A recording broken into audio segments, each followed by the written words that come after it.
What a scene out there, Devin. Well, and I just got a big hug from Dylan Armstrong, the coach, and Ethan Katzberg. They're sweaty. They apologized. I might You have smell a bit fantastic. Well, that's the smell of victory right there. That A is. golden night here. They're beaming, right? They're tense gentlemen. Dylan Armstrong's probably the tensest guy you're ever going to meet.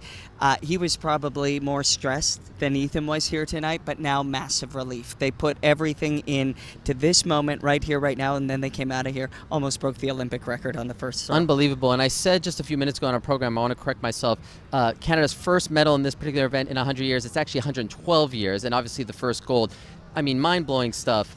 What did he say to you? What was the vibe when you spoke to him? Right. He's 22 years old. He was the youngest world champion last year in Budapest. He's the youngest Olympic champion ever. I asked both of them if they could have ever imagined that it would happen this fast, because this is kind of an old man sport, that old man strength. Yeah. He's 22 years old and he's a phenom. Dylan Armstrong spent about 5 years trying to find the perfect hammer thrower, and he said, I found it in Ethan Katzberg. He was a lanky basketball player in Nanaimo. He convinced him to come to Kamloops. It was a sales pitch, the best investment Dylan Armstrong has ever made.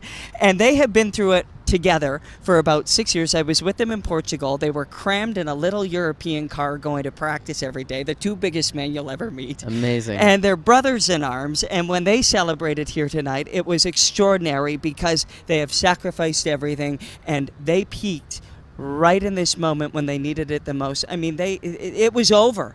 The 5 rounds, Ariel, were a celebration. It felt like a hammer time party here tonight. Amazing. And I wish you were wearing your hammer pants. You noted that earlier. By the way, I feel like you've been everywhere in the world. Have you been to Nanaimo? I've never heard of Nanaimo prior to Yes, I What's have it like? been to Nanaimo. It's a wonderful community that rallies around its sporting heroes. And I asked Ethan about that. I said, from Nanaimo, BC to the top of the podium in Paris, he said he always wanted to use the sport to have a big world, to travel the world, to see the world, to win an Olympic gold.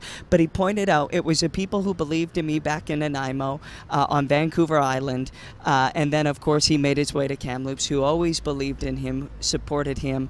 He talked about grassroots support, what that means to the youth of the country. So he's such a thoughtful, composed old soul.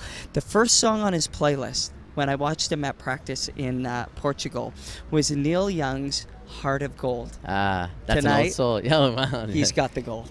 Beautiful. You're so good at this, by the way. You're so good. By the way, a quick word on Cameron Rogers.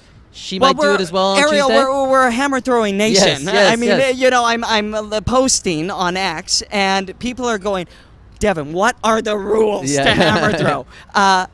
Cameron Rogers is poised to win gold. So all of a sudden, we're winning field events, and not only are we winning, we're dominating. Cameron Rogers, she was spectacular. She's into the finals. She's so ready. She's a lovely person. She's been practicing her French, and she'll probably have to learn the word gold in French, because I'll be asking her about that on Tuesday night here at Stade de France. Can't wait.